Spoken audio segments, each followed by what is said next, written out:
มอายุបន្តិចទៅណាចាំបងជូនមកផ្ទះណាទេអូនមិនហ៊ាននៅយូរទេព្រោះខ្លាចពុកម៉ែគាត់ចាំណាបង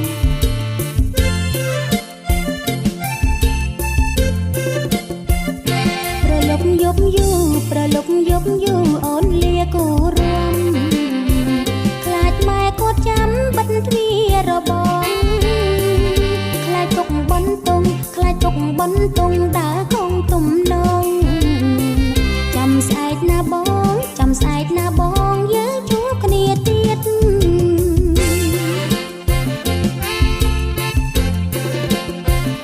បើម៉ែអូនចាំបើម៉ែអូនចាំរំដល់យប់ជ្រៅចាំបងជូនទៅពើកុំចង់អៀតបងជូនទៅផ្ទាំងបងជូនទៅផ្ទាំងអូនខ្មាំងភ្នែកញៀតណាយប់ជ្រៅទៀតណាយប់ជ្រៅទៀតញៀតយល់ច្រឡំ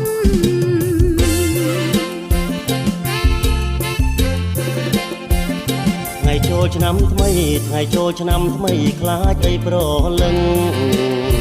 ខ្លាចម៉ែទន្ទឹងពុកព្រួយបារម្ភដល់ក្រៅរបងដល់ក្រៅរបងបងពួនសំងំជូនអូនឲ្យសមជូនអូនឲ្យសមកុំទៅម្នាក់ឯង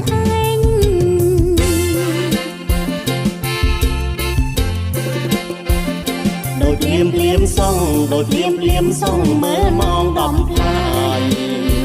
ឆ្នាំនេះសប្បាយរីករាយក្រៃលែងក្រមុំកំឡោះក្រមុំកំឡោះស្រីត្រង់ចាំងក្មេងពុំមានចំបាយពុំមានចំបាយលេងចូលឆ្នាំខ្មែរ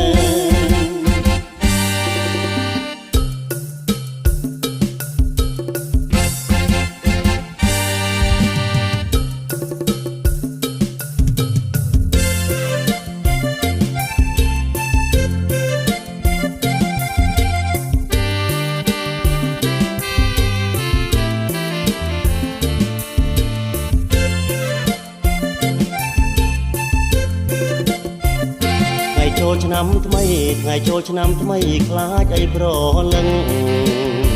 ខ្លាចម៉ែទន្ទឹងពុកព្រួយបារម្ភដល់ក្រៅរបងដល់ក្រៅរបងបងពួនសំងំ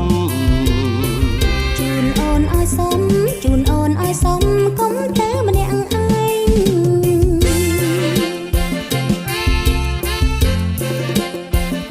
ដូចភ្លាមសងដូចភ្លាមសងមើលម៉ោង10ផ្លាយឆ្នាំនេះសប្បាយរីករាយក្រៃលែងក្រមុំកំឡោះក្រមុំកំឡោះស្រីត្រង់ចាស់ក្មេងពុំមានចំបាយពុំមានចំបាយលេងចូលឆ្នាំខ្មែរ